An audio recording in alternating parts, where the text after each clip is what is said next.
We are live. Yes, sir. It's been a minute. I'm nervous as always. It's a good nervous. For those of you that are watching, thank you. I've got X family. Man, we are live on not Facebook today. I didn't do that one, but typically we'll be live on Facebook. We are live on Instagram. Hold on, I gotta go live. We are live on Instagram. Yes, sir. We figured it out. So we're live on Instagram. Bro, this is our first. So live on Instagram, not Facebook, what theoretically Facebook. We're live on Rumble, YouTube, on X to all of my X family.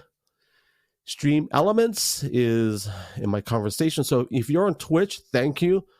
Man, I'm excited. We're live on Instagram. What the heck? Bro, I'm the professional. Anyways, let me shut up. Guys, we got a very special guest today, but before I get into that, let me pay the bills. Today's broadcast is brought to you by 5 and 7 Tactical Solutions. If you don't know who they are, they're one of my previous guests. They offer tactical solutions for those of you that maybe live in an area where you feel that personal protection, maybe for your family or property, is important. They do everything from pistol training to rifle training, self-defense methods for yourself, for your daughters, for your sons, even your wife. They are based out in Hawaii, but they do offer certifications in Hawaii and also in Arizona. And if that's you, let me pop up your banner real quick. This is the website. I believe it's 5and7tacticalsolutions.com. I don't have it up on there. You guys are lucky. You don't get spam. But anyways, 5and7tacticalsolutions.LLC.com. They are friends of mine, and I actually got my certification in Hawaii through them. So if personal protection is something that you're seriously considering, go to 5and7tacticalsolutions.com and get your pistol training, whether you're applying for CCW, for those that know what that is, or it's concealed carry weapon. We're in a very uncertain time, and there's a lot of things that's happening maybe in your city, in your community, and you want to get educated in that area. So anyways, thank you for listening to that short little ad. Today's guest is a very special friend of mine. We started live streaming together the same year on an application called Periscope, and it was purchased by Twitter. For those of you that don't know, they paid $120 million with this live stream app. Well, we created a community from that event, from that moment in time.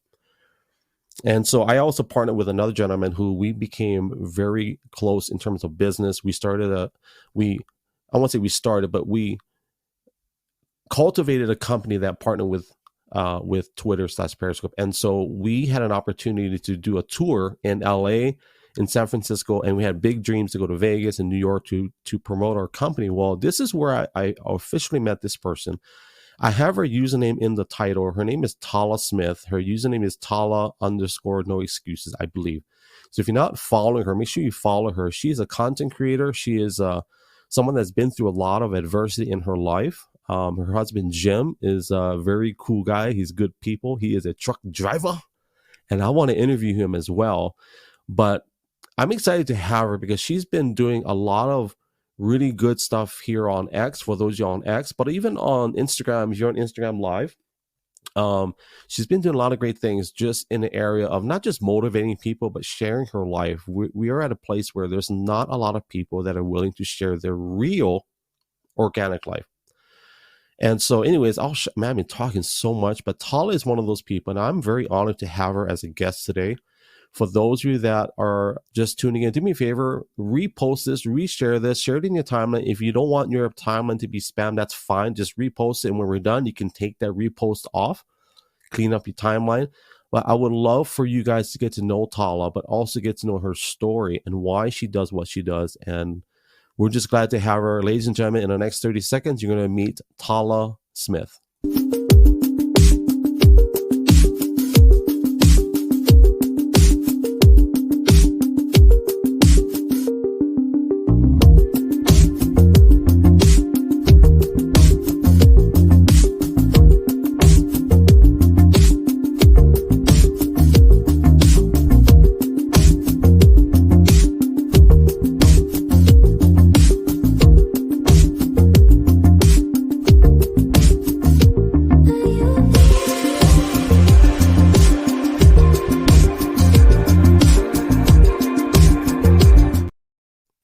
Yes. Hey, I got to give a shout out, bro. We got brother Zeke on Instagram Live and also Mothership Destiny on Instagram Live. So I don't want to take your time, Tal, but Mothership Destiny, I met her in Oregon, and she lives in a bus. Ah, Her whole oh, family. okay. Well, So, that's but awesome. yeah. Anyways, you look good. You got wings popping out of your shoulders there. What the heck? Is that I by love this design? backdrop. It's my speed bag platform up there. Yeah. I don't know if you're angelic or the other. I don't know. It's like angel wing. Yeah. You never know. It's a phoenix. So how's the cats? How's the kitties? They're doing good. Shadow, as of a couple days ago, is at 1 year after a catastrophic diagnosis where I was told 6 months optimistically, and he's on 2 medications twice a day. He has a very enlarged heart. He's a rare case. So that to me is a huge win. So I've got a bunch of special needs cats, and right now exactly one of the indoors is healthy and completely out of concerns, but all the ones that have issues, they're doing about as well as I am. So yeah, that's a win. Are you about to cry, Tala? Are you getting No. emotional? Oh, okay. I don't know if are we getting there? Are we emotional already? Usually I wait I'm until I tell a story. What the heck? What? I'm kind of blind when I put the camera up this close. I'm in my last pair of single vision lenses, and I'm fighting getting into the what do they call them? Progressives. I don't want to. Progressives, for those that don't know, oh my gosh, can't even talk. Progressives is code word for old, right? Hey. Yeah. Um, Yeah, in is that September I'll be bifocals? 57. Is it? No, these are single vision, but like a progressive is like a bifocal, but it's not a hard line. So you've got gradiated focal fields. Yeah. Hmm. So I I don't want would to get have to do it because confused. it's a hard adjustment. It's I, difficult to get used to. wouldn't you get confused though if it's gradual? You'd be like, wait a minute, why is it not? You can. Yeah. And they were threatening to switch me to those before Yosemite. And I said, don't. I got to do a hike. I got to climb. I do not need to be looking down and not know where my feet are. Can we? I'm gonna troll. For those that don't know, I'm gonna troll Tala. So you use the word threatening. What do you mean threatening? How do your optometrist threatens you? What the heck? They wanted to switch them to that. I said, no, no, no, no, no, no. We can If stay my with this. optometrist threatened me, I would like, you know what, dude? Yeah. Anyways, real quick, for those that don't know Tala, do me a favor, click on her username in the profile, follow her, or in the description. Man, let's get right into it. Yeah. What are you doing right now? Like, Uh, what is Tala doing right now? besides talking to you. Yeah. Well, besides that, All right. So the major change in my work was I had started with awareness. I moved into advocacy. Um, the big shift over the last couple of years, and especially the last year, date to date, I would say, has been switching to primarily motivational work, right? And the background is still the same.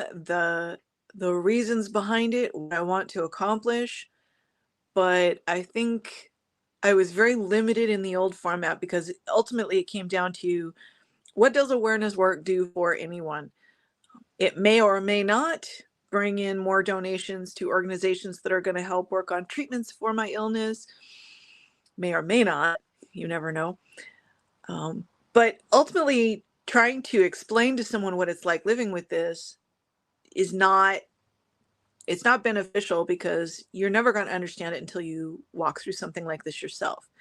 So I questioned the what's the right word, the longevity of that early on. With advocacy work, that's still very important, teaching people how to advocate for themselves. This is about being independent in managing your own healthcare. But in the motivational work, this is super important because it's what has turned my own life around. And so I am more talking now about not just this is the end goal, this is where you want to be. Well, what are the steps you take to get to that?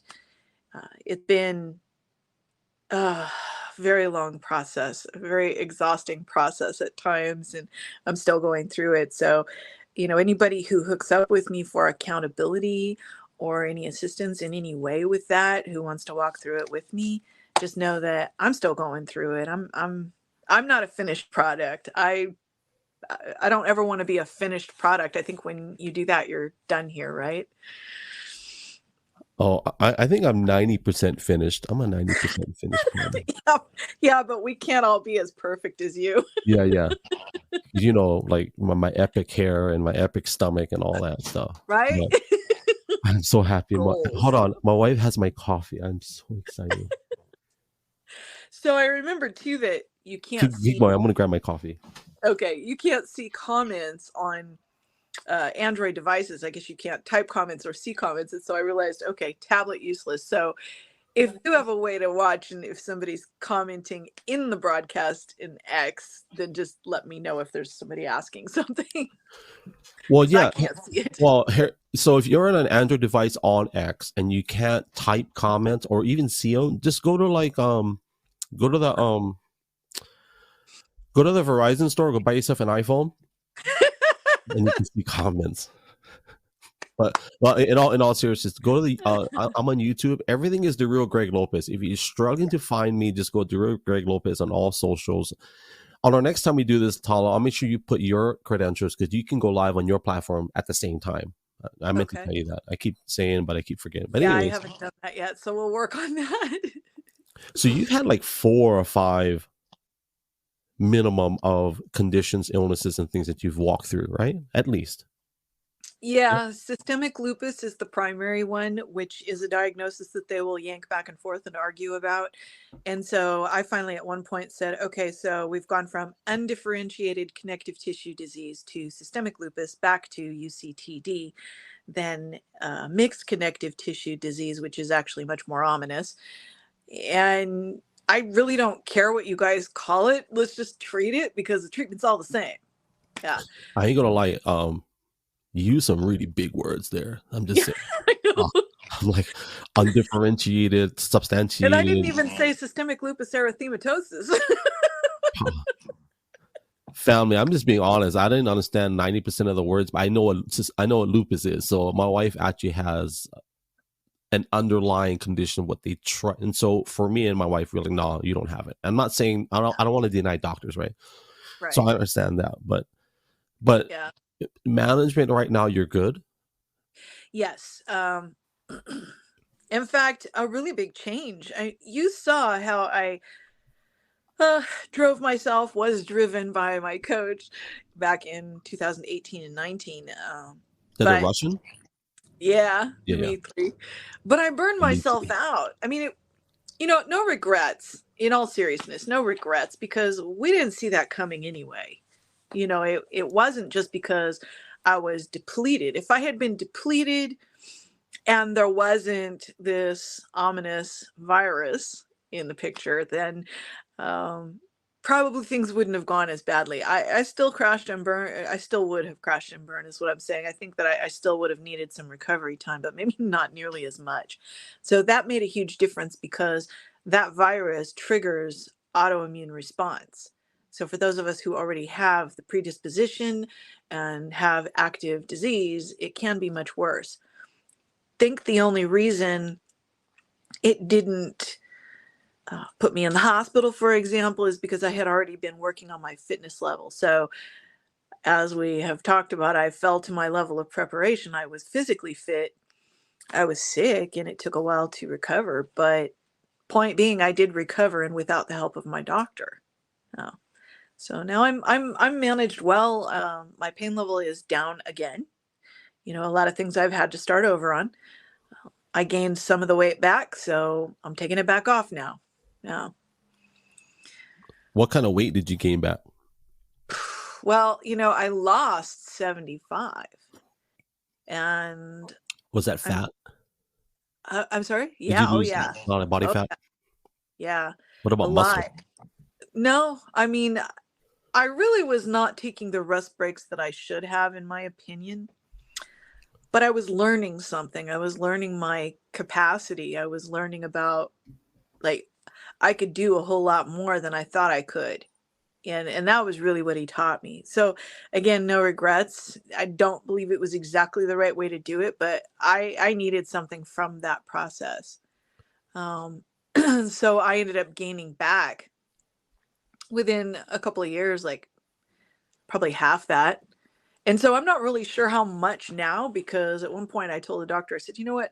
It's demotivating. You want to put it in your chart, fine, but I don't need to know my weight, because I know I'm not where I need to be. And I need to focus on what I want to do, not what's going on over here. To me, that's a distraction. You do your numbers and keep it to yourself. Well, I know I probably said this 1,000 times, but when it comes to doctors, like we obviously, my wife and I respect them, right? But Right. if we had put all of our faith in a physician Yeah, and believe, right, what he said about us, we wouldn't have kids, right? exactly. If we truly believe that, because my wife is not supposed to have kids, right? For those that don't know, and did the whole surgery thing where they take out what's important, and doctor says you can't have kids, and so it's like, okay, well, 5 years later, well, we have our first organic child, not organic, but like, for those that don't know, we have 4 children. Okay, in my bio it says 4 kids, but um, 1 out of the 4 is adopted, but still family. So, but anyways, yeah, we listen to the doctors, like, and I respect it. I Yeah, have, I've done podcasts with people that have spent a good deal of money getting their credentials, right? So, I right. respect that. Yeah. But And actually, they operate within the parameters that they're given. right. There are certain things that, even though they may believe something different, legally they can't say it. Well, Dr. Heath said that, right? Because he said that, um, he said, because of the nature of some of the diseases or conditions or circumstances, they're not going to go out there and say that there's hope when they don't know if there's hope, Yep. because it does put them in a position where they can be sued, right, for whatever. Yes. So And the insurance companies will go after them too. There are certain things that my doctor always has to say. Do you want this? Do you want this? Can we do that? No, nope, nope. Can we get on with the appointment? He's learned, but he still has to say it. He knows that's coming. yeah, Yeah. He did it in my last appointment. Do you want a flu shot? That I'm all nope. He's not surprised. let's go backwards. So I feel like there's people that don't know why there's I don't know what word to use. Some people that are on X or on social media may not understand why there is a little bit of chemistry. Hey, it works. Mr. Compton says he can chat. Yes, so Yay. um Welcome. anyways, so the whole relationship in social media started, I was obviously online, but then when we met organically in, was it LA? Yes, it was near the beach. Laguna Beach. Yeah, Yeah, yeah. So for those that don't know the story, we were looking for a venue to promote our product, our services.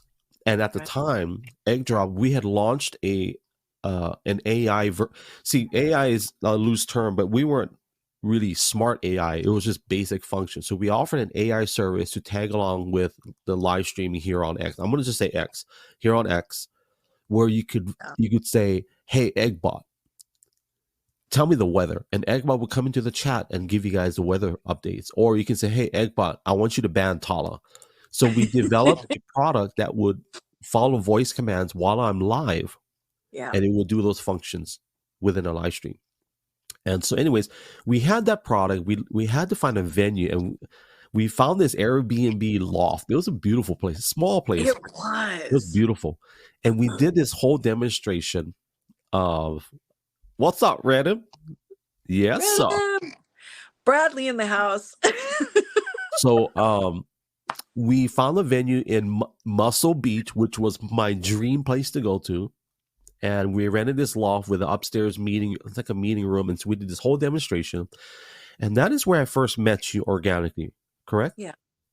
And Yeah, it was. we had a handful of really popular live streamers and not just live streamers. One of the people was an American Olivia Idol winner. Pie. Yeah, Yeah. Olivia Ty, and then we had there was a psychologist there. She was like a sex psychologist. I can't remember her name. Yeah. And then of Um, course we had Joanne. Kama. Kama We had was there, we had a and DJ. who was the doctor or something? Or There was a couple of doctors that were there, and then also Arthur, who is an amazing podcaster now on Instagram, and he's a powerhouse. It's Mhm. crazy how everybody branched off and did their own thing. You know But what I mean? The one who did like marriage and family or relationship counseling. What was his name? He doesn't follow uh, or I can't think. Yeah. I can't remember. There was Yeah. some great. I'll pull up the Gives the video. best hugs. And then Mary, who's in there, she was part of our egg drop team and actually part of our cryptocurrency project that we did. So people that don't know, like, there's so many layers to us from the time that we met. Like people, like, We've been trolling each other since 2016. It's a while.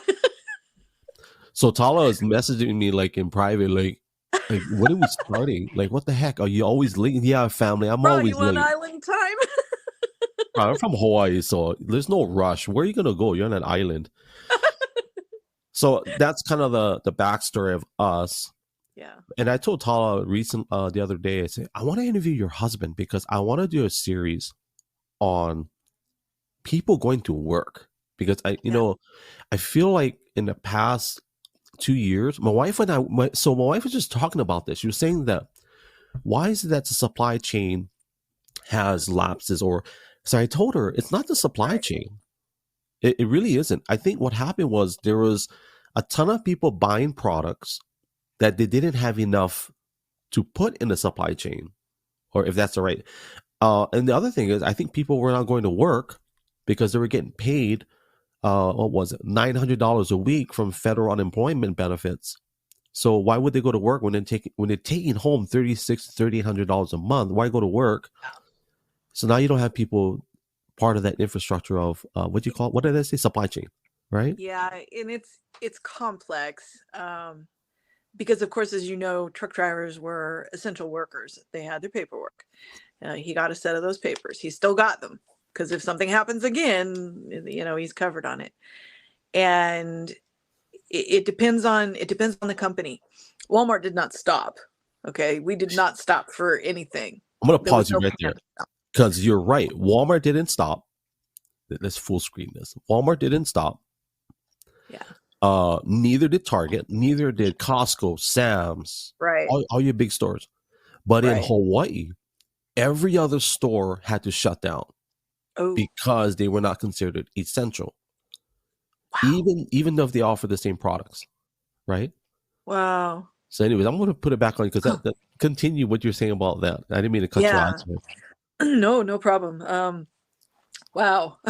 See, I didn't realize that. And a lot of things stopped. Yeah. uh, I'll just give a little blurb here because this is very important to me. Walmart takes a lot of flack. Understand that the CEO was not handed anything. He started stocking shelves in the garden department when he was a teenager. He worked his way up. He was not given what he has, even though he's the CEO. There are a lot of programs that Walmart participates in that people do not know about. Things like Toys for Tots, Wreaths Across America. There's Truckers Against Trafficking, which is a program that's kind of been up, down. I don't know if it's active right now. Jim has a heart for that. So that's about human trafficking. There are so many different things like disaster relief. If there's something that happens where they've got supply, they've got warehouses, they're going to bring stuff. They bring food, clothing, water, medicines, anything that you could possibly need in the middle of having lost everything. They donate that, and people go, well, that's a tax write off. Look, they donate it and they bring it to you, not because they get a tax write off, but because they care about people. And there's the whole thing of, well, they drive small businesses out. Actually, they contribute money to the small businesses around them to keep them in business because Sam believed in supporting small businesses. So they've got a bad rep with a lot of people because of rumors and people that don't understand those things. They expect you to advance within the company. If you have earned a promotion, and you must earn it for it to be offered, and they offer you a promotion and you turn it down, you're done. They expect you to advance. And also, they will pay for college courses, by the way. Jim's been taking college courses himself. So is he a direct employee or is he Yes. like, okay, wow. Unlike the previous where he was working for someone who subcontracted to FedEx. Yeah, he is a Walmart transportation employee. Yeah. For almost 5 years now. Oh, has it been that long? Well, see, that's why I want to interview him too, because like Yeah. people that actually, I'm not casting shade because I get it. Like there's a lot of people on social media that are trying to hustle. So I got to respect the hustle. And before I continue, I want to just give a shout out to Sarah Nicole on Instagram. Yes, Sarah Nicole, everybody knows who that is. And also Brother Zeke, who's in Instagram Live. I'm so excited to have Instagram Awesome. Live. You guys are like the champions of vanity photos and videos. Instagram. Yeah. Anyway, so yeah, I mean, Jim is like, and he's, I think he'd be a good conversationist, obviously, but people that Yes. go to work and people that are on social media to promote a business or product, I respect that because I do. I'm not going to lie. Like I promote products. I have companies that believe in me and I hope I sell enough of their products to make a decent, profit. Yeah. But we're short on people that are willing to work. You know what I mean? Right. Like I ain't gonna like. I'll be transparent. Like I've done Uber, Lyft. I've done Roadie is awesome. So if anybody needs to make money and you want to get paid like today, tomorrow, as soon as possible, and you got a car, look up the Roadie app. I know there's a lot of people that are struggling financially. If you want to make some money, look up Roadie. It's ROADIE. Yeah, whatever. Roadie. And they're owned by UPS. And all you do is you download the app, you use your car to deliver packages. You don't have to deliver food because Roadie is strictly like parcels or especially during the holidays. I know people are struggling. So if you guys want to make some extra cash, man, download that. There's so many ways to do it. Right. But yeah, Jim going out there and being a provider for your household. And I know that you manage the household. So I know that's important, very important. Yeah. I have a ton of So respect for he you. doesn't have to think about it. That's the thing. If he's hauling, 40,000 pounds, you don't want him distracted and worried about what's going on here. So that's one of the reasons it's really important for me to get a new car now, because he wants to be sure that I'm safe. I have the transportation I need. He doesn't need to be thinking about, can she get to the store or any of that. So I manage the finances. I take care of everything here. He drives a truck. That's his focus. Yeah. I think I never understood that dynamic which you shared.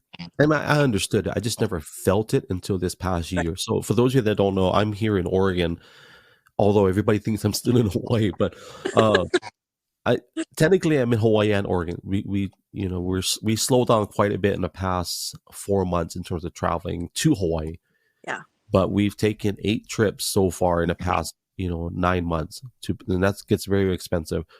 But not being home, I totally understand what, like, Yes. one of the worst things for me is like, if I'm not home, like who's going to watch my kids? Who's going to protect my wife? Who's going to do all that? And the last thing we need is those little details that don't work, like your car Right. or, sink, Yeah. whatever. Right. Yeah. Yeah. We're going through some plumbing issues in the house now too. So there's always something, and I have to kind of patch things up until he gets home on the weekend. I've gotten very good at that. There was a time when to be alone all week, there was just no way. No, no, no. And when he had to go back to driving a truck for the first time since we got together, uh, I had to let go of that. I had to say, okay, we need an income, and I know you know how to drive, so go get your license back.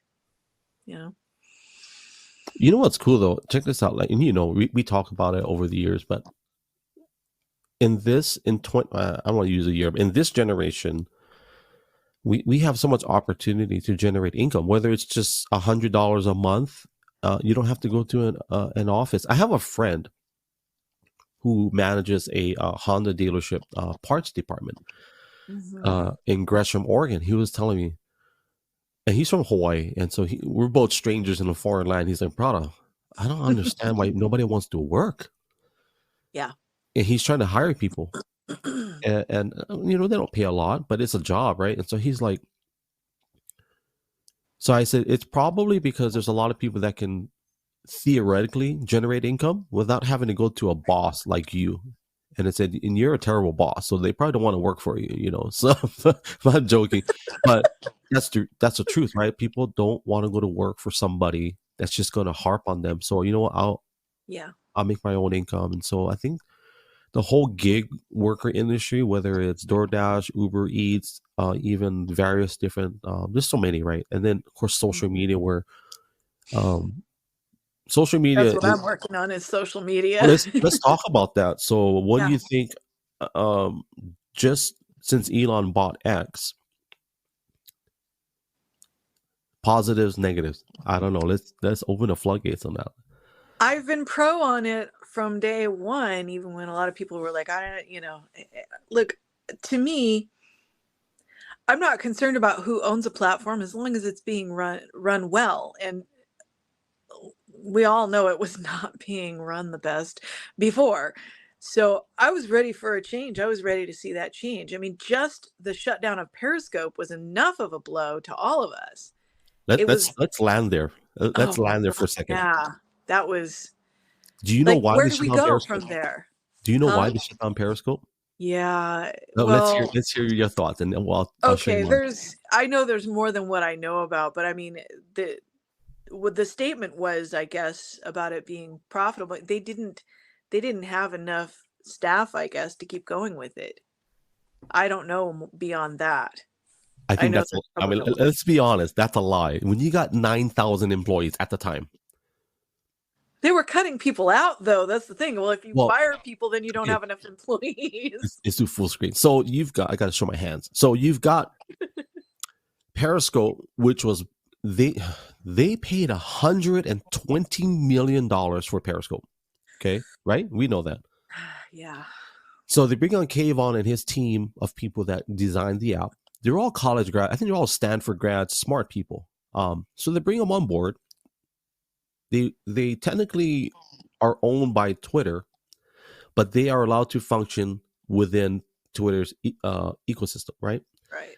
They share the same. They're in the same building. It's not like companies today where they'll buy you out and you're gonna have your own corner of Huh. the United States. No, Periscope's team was in the same building as Twitter. And I know that they operated separately per se, but technically Yeah. the paycheck was the same. So when you've got 9,000 employees, I kind of believe it, but I kind of don't. What I do see, anybody that's in the tech industry, you can chime in if you want, but I think they just didn't want it to stay open for political reasons. That's one of my opinions. Well, yeah, that's a big part of it. I mean, what's interesting? Okay, so let's go back to when the app was still in operation, about the time that Nate and his family moved to the East Coast. I had these little buttons that I had picked up somewhere, and all of a sudden now it's valid, and I need to find where it is, because I don't know if I gave it to him or I offered to give it to him. I don't know, but I've still got one, and it says on it, "Be the media."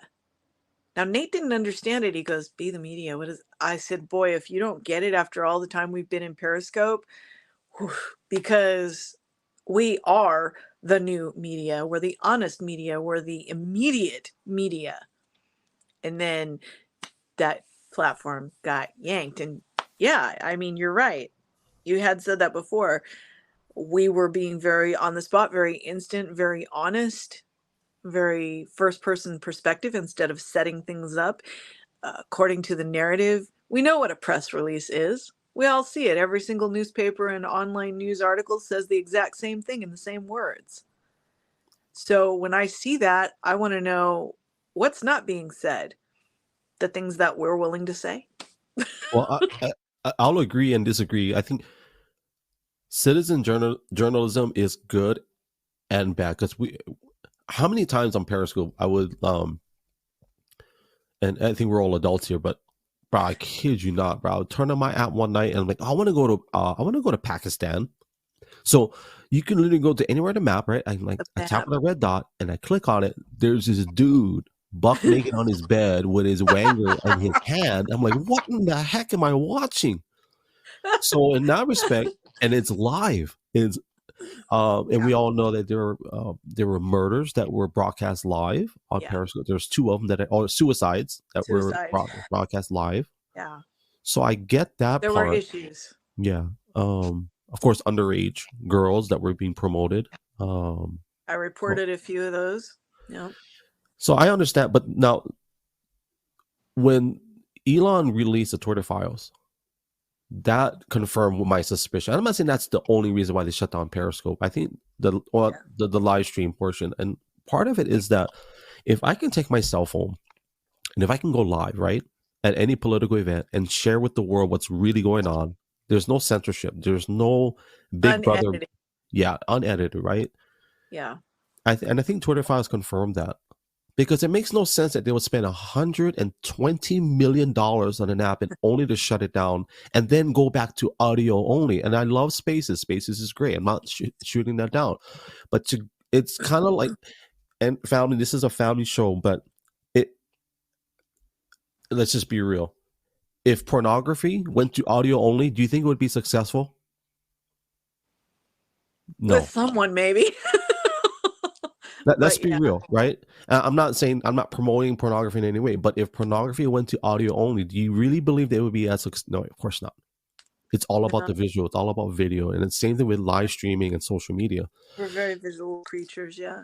Yeah, I mean, if we were audio only, and like I said, I love Spaces. I'm not. Yeah. It's not about that. It's about why would you disintegrate a live stream platform that had millions upon. Let's do the Trump. Billions and billions and billions of hours of audio. Video. But so it's cool, right? To see Elon kind of put some energy back into the live video platform. Well, yeah, I mean, on top of the fact that it was like getting the rug yanked out from under us, the platform in some ways was stale. It did need new eyes, new energy. Definitely. Yeah. And I like his goal of making it the everything platform, as long as things are progressing just like with a fitness goal, at the right pace, not overextending to where, because this is what was happening in Periscope, because you were there. Hey, let's do this new thing. And the question after an update was always the same. They have fixed that. So how many 5 other things did they break in the process? Every time. Yep. And so as long as the tech is keeping up, I'm good with it. I don't buy that whole like not profitable thing. Yeah. Because I wondered, because we were on there constantly. How could it not be profitable? Well, look at this. Buy my stuff. Buy my stuff. You see it? I'm putting it on the bottom. Yeah. You mean to tell me that you can't put a rolling ad on the bottom of your live stream to say "buy my stuff"? Buy. The other live stream platforms had that. Yeah. What was so hard about the devs are not that dumb. The developers are very smart people. That's why they do a very smart job. So why didn't? Yeah. I gotta say, and I said this before. I would have paid for Periscope. I wouldn't have paid, let's say $50 a month. I'm not that rich. But I would have paid for it if that was what was necessary to keep it going. A bunch of us would have. Well, here's the funny thing. So Twitter, now X, was the first among many. So for those that don't know the potential of X and what they are to the industry. So in 2015, when they bought the live stream platform, they offered it within the Twitter ecosystem. They were the first of the big 3 to have live stream. After them, Facebook said, okay, let's offer live video within our platform. After Facebook, it was YouTube. When Elon bought Twitter, he said, we're going to do paid verification. Everybody's like, oh my God, I'm not going to do that. I should get it without having to pay because I'm a celebrity. I'm the big, mighty, whatever. And it's like, everybody's crying about it. And then now, who decided to follow his footsteps? Instagram. Yeah. Right. And I was over here going, okay, let's go. Just don't make it so much that I can't afford it, but let's go. Well, and Instagram wants, they want $15 a month, and they want my social security number, phone number, and my address so they can come, spy on me and stuff. So yeah, I'm not paying for Instagram. I don't I, I don't need the boost there. well, I might pay for it because it's all about the vanity blue check mark. We all want the blue check mark. So I miss my VIP, my gold VIP badge. Did you know that both my silver and my gold, both of those, you were the one who told me I had it because I didn't see it. If this tells you how much I don't focus on the little details of numbers and all, like when I log into an app, that's not my first thing. How many followers do I have? It wasn't that. I came into your broadcast and you went, brah. I'm like, what? you know And what's you told me, I funny? said, oh my gosh. Okay, let's have that real conversation. Let me check my Instagram real quick. Thank you again to brother Zeke and Sarah Nicole. They are my loyal viewers right now on Instagram Live. I mean, so I was watching this podcast the other day on, contrary to popular belief, a lot of the people that we follow on social media don't actually go on social media. At least that's Yeah. what they're saying, right? So good example. Joe Rogan and someone else was talking about how they rarely check their Instagram or Twitter or whatever because they know that it's toxic for them. Yeah. And they talked about how the struggle is real, even though they don't technically use it. Like they'll sit in a bathroom, and I'm guilty. They'll sit in the toilet longer than needed until your legs don't work, which is so me. That's I'm so sitting on terrible the for you. toilet, checking my status updates, checking my followers, I'm checking all, and I'm like, oh my god, my legs don't work. What the heck is going on? I've got a problem, and I'm 48, and Right. so I get it. Like that's just real talk, people. Like, and I think we get caught up in that. And I just shared on my last post on X, and I said, it's not you, it's me. Right? If you guys read that, it's not you, it's me. I unfollowed 2,500. I actually unfollowed more than 2,500. I didn't want to show 3,000, but anyways, it's more than that. So I said, I've done this kind of cleanup. I yeah. get it. And so I said, I unfollow a lot of you, and it's not that I don't like you. I still like you. I'm just like, I'm cleaning it up, and if you still like me or whatever, you can comment, and I'll follow Yeah. you back. And It but it depends can on who be. though. Like I told people when I did that, I said, I might not like if you come back and you want to follow me again, because I did them the favor of a soft block because I didn't feel like unfollowing them and then leaving them following me. I thought was kind of would be rude. So I did a soft block so they could come back and follow me if they want to. But the Can we get warning a was this. visual? What's a softball? Is it like this? so, What does it look like? so soft block is you block the because this platform X does not have the ability even now to just remove follower. So you have to block and then you can unblock immediately. So they have the choice to come back and follow you. But my Oh, warning to people was if your timeline is loaded with negative spew that's so smart. and politics and all the things that I have stepped away from for my own health, my own benefit, and for the benefit of my work, I will not follow you back again. It's your choice. If you want to support, thank you. I appreciate that. But just fair warning, because I don't need the toxic input. There are some people who it's like they can't stop themselves. Everything is angry, and I don't want angry on my feed. Yeah. Well, there's some people that I don't follow, and I don't think they follow me, and I think it's good because I'll give you. And I'm not family. I'm not going to cast shade on anybody that has a lot of followers because I think Yeah. there's a reason for followers. And this is I'm going to share a little bit of my my almighty wisdom that I got from the almighty algorithm. So followers are important Yes. because it shows that there are a lot of people that at some point believed in you, liked your content, but what it doesn't show is if they're still alive or if they're still there or if they even engage with the content or if they're even a human being. They could be a Russian generated bot. We'll talk about the Russians in a little bit. It could be a sex bot. It could be someone that maybe they liked you for a minute. Now they don't use the app anymore. Yeah. So I do have problems with people that flex on the amount of followers they've got and they use that as street cred for how. Here's the real thing, like Right. the reality. I think we put value in ourselves, and I'm going to say me, on social media based upon the type of following we have, not just the amount of following, but the type of following we have. I think we put a value system on who follows us, Yeah. whether it's a astronomical amount or if it's 1,000 or 2,000 or 3,000. I think we place value on a person. I'm not saying we judge them, but there's a value. We have to admit there is some kind of value system. I mean, do you disagree or agree? To a degree, but as you know, I've always handled my social media lists differently than most people do. I'm not afraid to do the hack slash burn. I clean house at least once a year. And I mean, I will boot 800 or 1,000 people if I feel like that's what I got to do for my own sanity. At minimum, by the end of a year, I've probably thrown off 50, but sometimes those are dead accounts. I just want to make sure that what I'm seeing when I log in is feeding the things that I want to boost in myself. So, um, that's complex, but to me, it's more important to see quality. That's what I'm coming down to.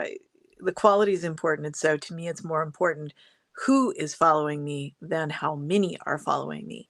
Well, And I that's promise not you. about right. That's not about celebrities. That's about people that I've talked to that I know their content is good and their Well, mind's in the right place. well, Yeah. I'll promise you this: I'm important because MC Hammer follows me.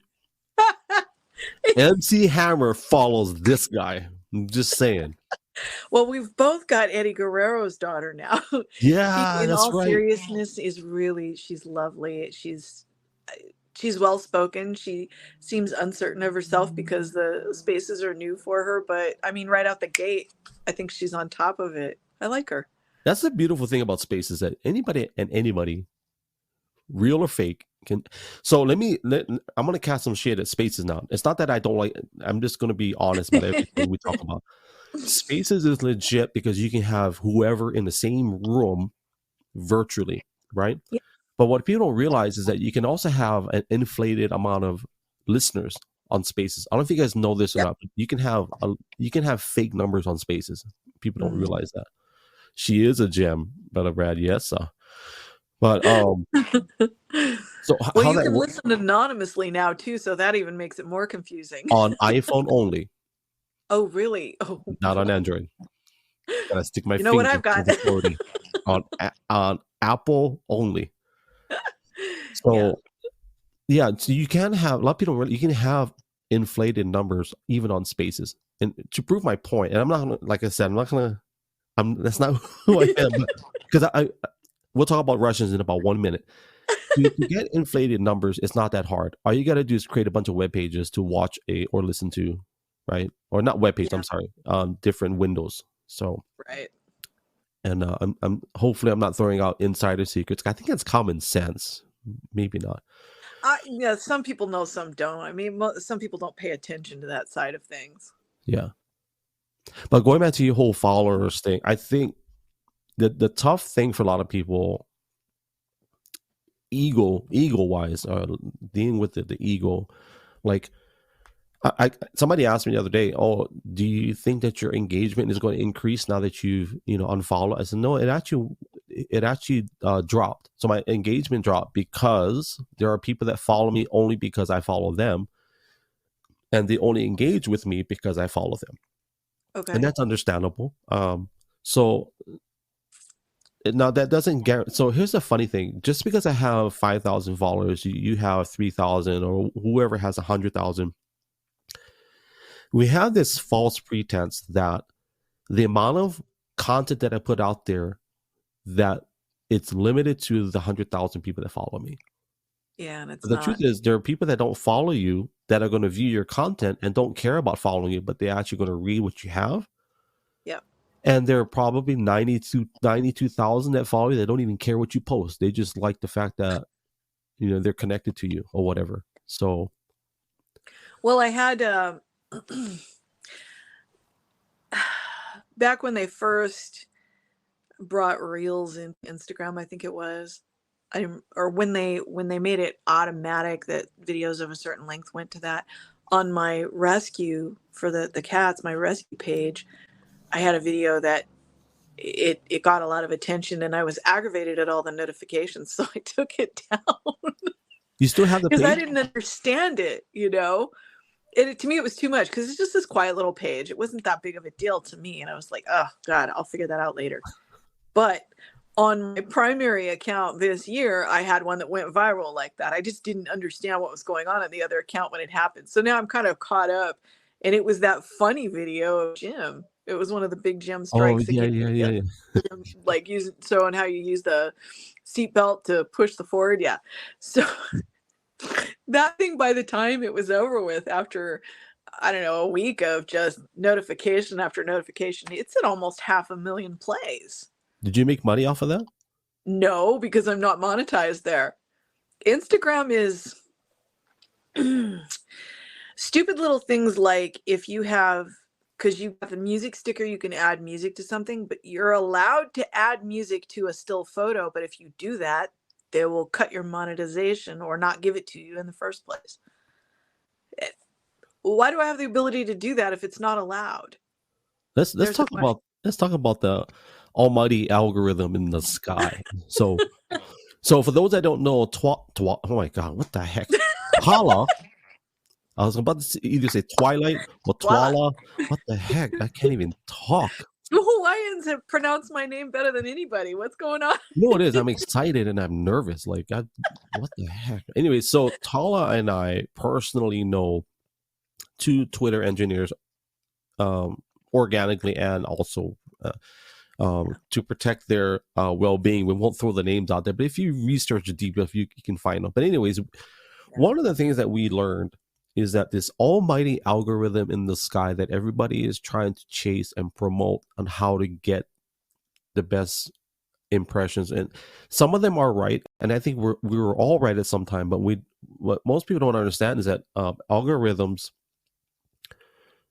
are not set in stone. Yeah. Right? And here's the reason. Like, if it's my company, of course I'm not going to let the algorithm stay the same, because there are going to be people on there that are going to manipulate their metrics to get a better favorable rating from almighty algorithm. Yeah. And it's going to make it unfair for other people that are organic and keep doing the work that's necessary. So a lot of people don't realize that. Yeah, you mentioned gaming the system, and you know how annoying I find that. It's not I hard to get get. it, I mean, but it's not hard, right? But the thing is, I was sharing with somebody the other day, and actually, I'm going to bring him on board tomorrow. We were talking about that, how at some point we got to make a decision. Are we going to chase the almighty algorithm, which is important for some, or are we actually going to connect with people that, organically, right? that Right. the importance of the one. Yeah, you've said that over and over, and I mean, when you said it, it was just verifying what I already felt, and so I picked up on saying that as well.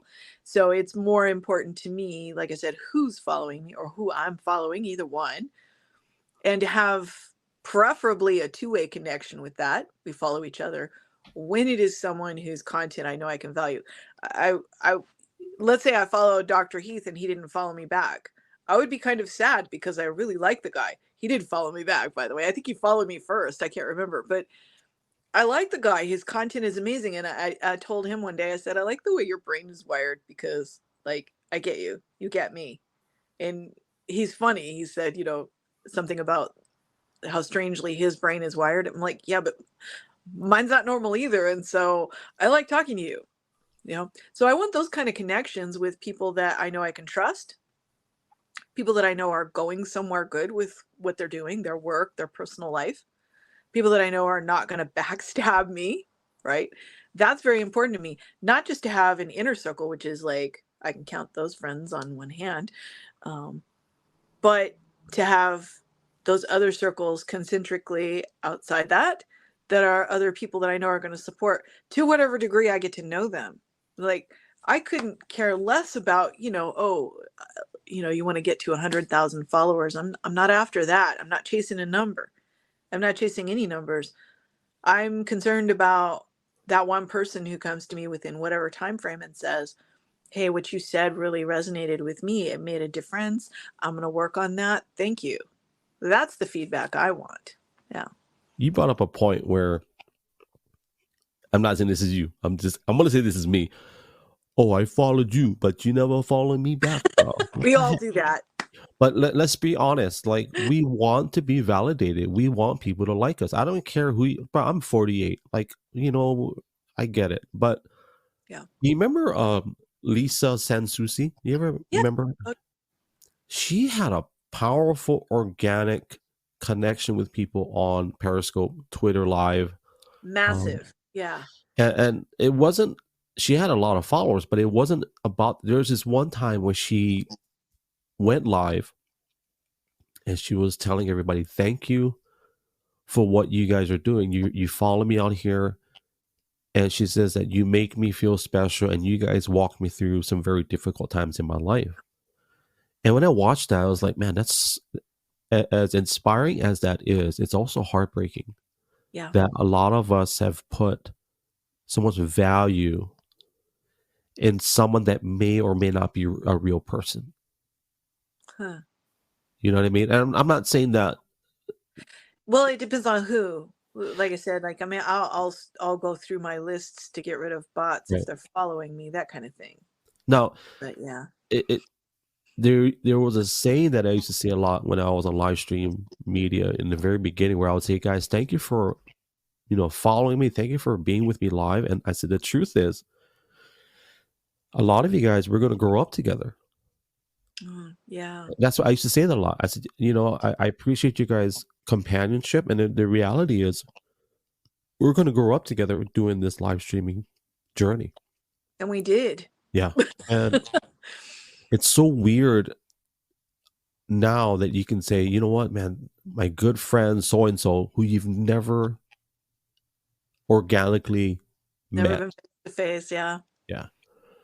And when we started our cryptocurrency company 2 years ago, I only met 2 out of the 10 people that were in our team. Yeah. And it's weird, right, how that works. And so this is the digital age. That's why. Yeah. I mean, my friend Dina, we've heard each other's voices because I do live stream. She's posted some videos. She's more shy. She doesn't really do a lot of that, but we've never talked on the phone. But she's one of my closest friends. We have each other's phone number. We just talk and text all day long. So yeah, I've never met her. She lives in Indiana, but we have shared so much life experience. She's a very important friend to me. My dad has never seen his doctor's face. Yeah.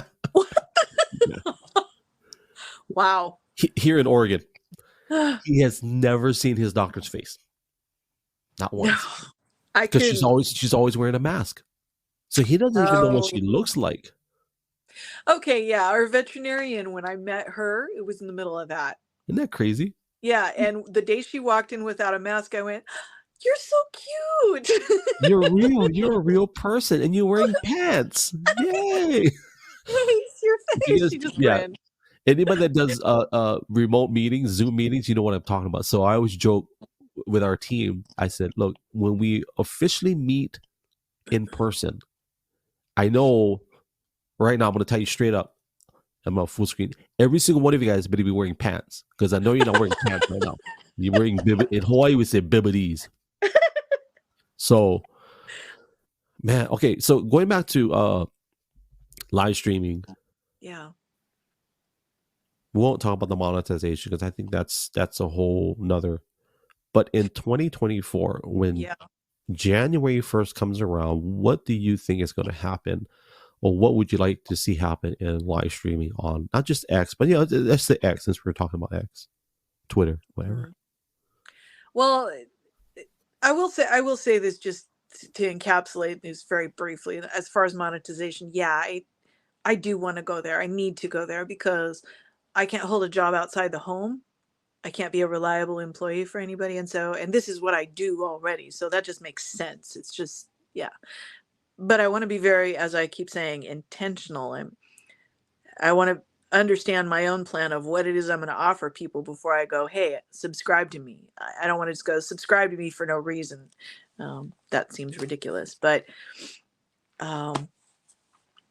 goals, my goodness, the most important thing to me and this starts outside of the live streaming and content creation. I mean, the content creation should stem out of, as you've said, organically should stem out of who you are and what you're doing. Clarity is extremely important to me right now, and consistency, because I've just spent the last year building a better foundation for myself, for my fitness, my wellness, my mental well-being, having the right direction. But that foundation, especially because, man, that was a hard crash and burn. That was a few years of just bleh, and I don't want to do that again. This needs to be sustainable. Because I'm getting older, it does become more difficult to manage my health issues. So sustainable is important, and that starts with having clarity, knowing where am I going with this. So it's become more important not just to tell people, hey, you should be taking care of your health, you should be eating well, you should be thinking about being there for your family, you should be thinking about your fitness level or weight loss or whatever. It's not that so much as, because we already know that. None of us are idiots here. How do you get there? So I'm now at a point where I can talk more about those steps and getting the right mindset as a foundation. And that's 2024 to me is really about manifesting everything I've been working on all year in 2023. Yeah. Define I've been hearing those words. I know what it is, but if you Yeah. were to define to our audience manifest, what do you mean by manifesting? Okay, a lot of people have used it as, I'm going to make this happen.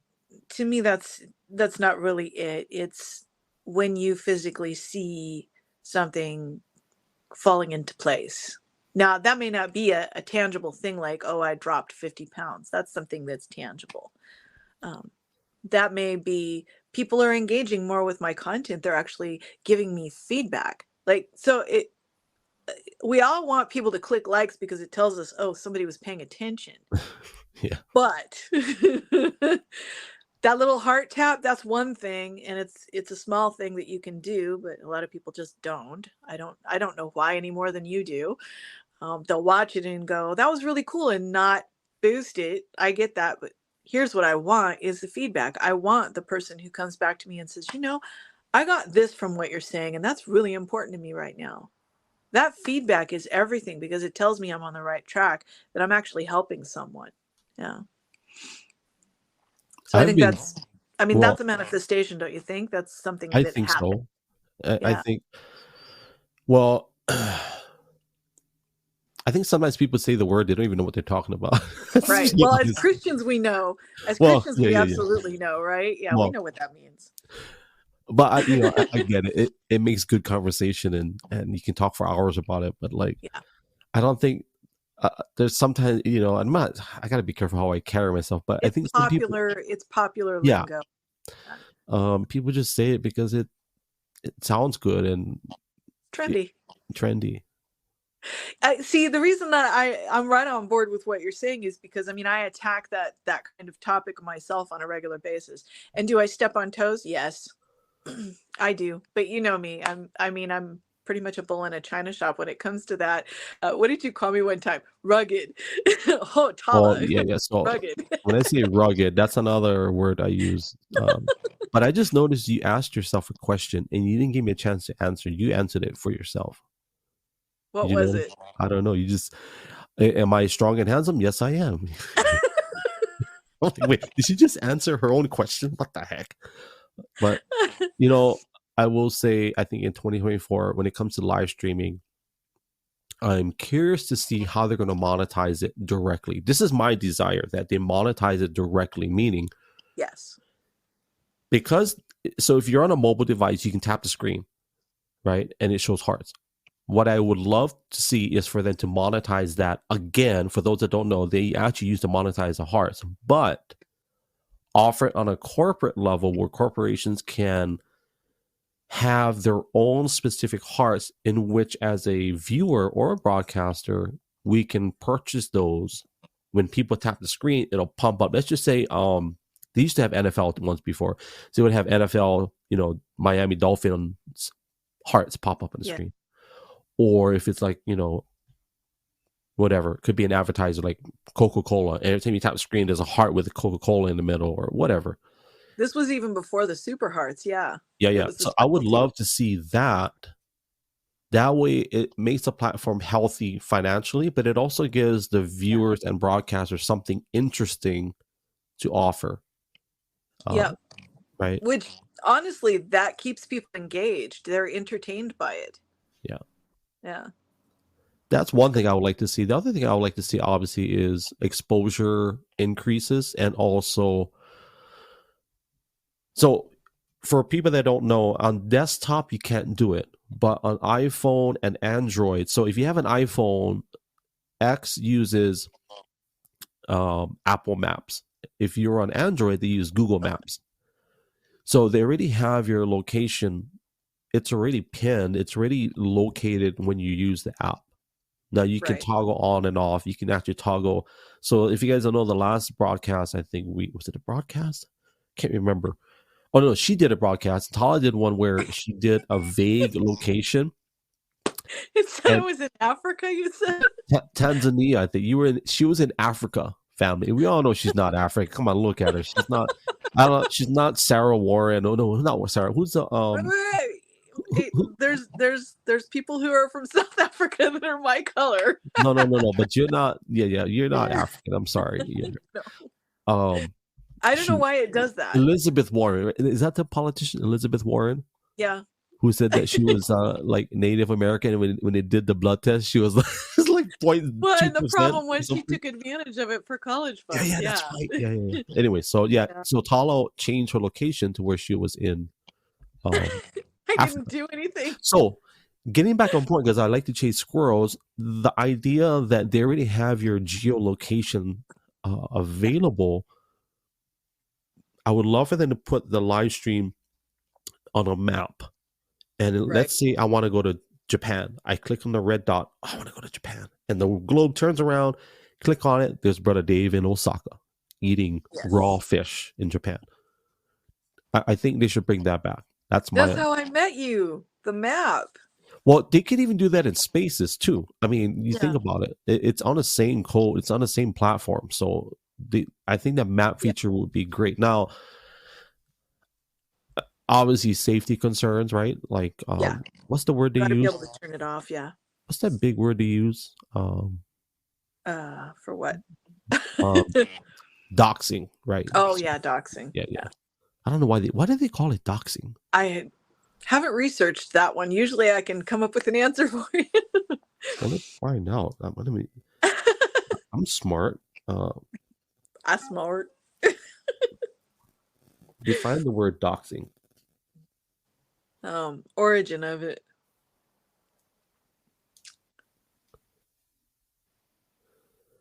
Huh. So it says act of revealing someone's personal information online without their consent. So I guess it's not doxing if I do it myself. No, we joke about doxing yourself, but I mean, technically you wouldn't be able to because you're volunteering it up unless it's accidental. I always turned my location off when I was at home. That's just smart, but I wasn't worried about it in public locations. I had people threaten, oh, I know where you are. I'm like, yeah, okay. By the time you get here, I'll be gone. So go ahead, have fun. I didn't care. Well, yeah. And somebody messaged me the other day, and it was public. It was in my timeline, but he said, do you know that your location is on? I'm like, yeah, it's fine. I mean, I told him I did it on purpose because I want people to know where I'm broadcasting from, and I said I'm fine with it. And I gotta be careful how I say it because I'm not trying to be arrogant, but I'm like, you're more than welcome. Let's just put it this way: I'm a firm believer in what God blesses in the United States of America, which is Second Amendment. I'm also a firm believer in dogs. I have 2 dogs. If you want to come in my house, I'm sorry. Go ahead. I'm like, I can't vouch for what they're going to do to you. And it's funny because in law enforcement, I have a lot of family and friends in law enforcement where they go to a house and like whoever the bad guy is, they're like, they're swearing, F you, we're not coming out of the house, you pig. And the cop's like, okay, if you want to come out, let me know. If not, We're gonna send the dogs. Send the dogs, whatever. Send them. You They pig. change their mind real Yeah. fast. As soon as the dog's into the house, they're screaming, "Get him off! Get Mommy, him off!" yeah, Yeah. it's over real fast So every time. there's something about dogs when they start barking and they start Right. shaking their head. Oh my god, my. You know you got no control over that situation, but yeah, we believe in the Constitution here as well. Anybody wants to threaten me, well, okay, go ahead. you know, Just as a I'm not reminder, impressed anymore. well, just as a reminder, family, understand your local laws. So some states have stand your ground or castle laws, so be aware of that. So if you are, obviously you should know if you carry a firearm. So there are Yeah, some states where you cannot fire on somebody if they break into your home, even if they have to pose a legitimate threat to some your. cities within states. Well, New York City. here's the funny thing is in California, I think California, like just because they enter your home and possess a threat to you and your life is in imminent danger, that does not necessarily give you the legal right to fire upon them. So there's a retreat law. So meaning you have to show proof that you retreated first and you had a safe place. And if they violate that retreated safe space, then it's a good shoot.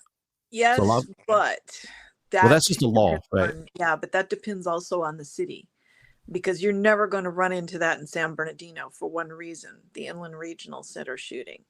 Well, what's the Inland Regional? What does that mean? The Inland Regional Center is here in San Bernardino, city of San Bernardino, and it was a city resources for, there were programs for various things. I don't know in great detail, but my friend Daniel he ran the coffee shop, and he taught developmentally disabled adults skills working in the coffee shop, so that they could get quote unquote real world jobs outside of just that center. And so when that terrorist attack happened, because that is what it was, he sacrificed himself, quite honestly. He was pushing people towards the door and yelling for them to run, and they gunned him down. I will say this: he saved all of his students. They all got out. He died the way that he lived, is what I like to say about him, because he put other people first. But because of that incident and how deeply it affected everyone in this city, and in the county as well, but in this city in particular, if there's an incident, you're not going to be castigated for having a weapon. In fact, I have a friend here who had a break-in in her home, and when the police arrived, the question was not, do you have a weapon? It was, where is your gun? And she said, I don't have one. And he goes, why? You need to get one. You live in San Bernardino. I think I'm okay saying that because I don't know the officer's name. I'm not outing anybody for having said that, but I'm just saying that our constabulary here wants us to take care of ourselves, because they are very aware that the real first responder is you. They can't get there fast enough. Yeah. On the podcast that I had, David Padilla. So if you guys don't know, I had the CEO of 5 and 7 Tactical Solutions talked about what you just said, that it was a good show.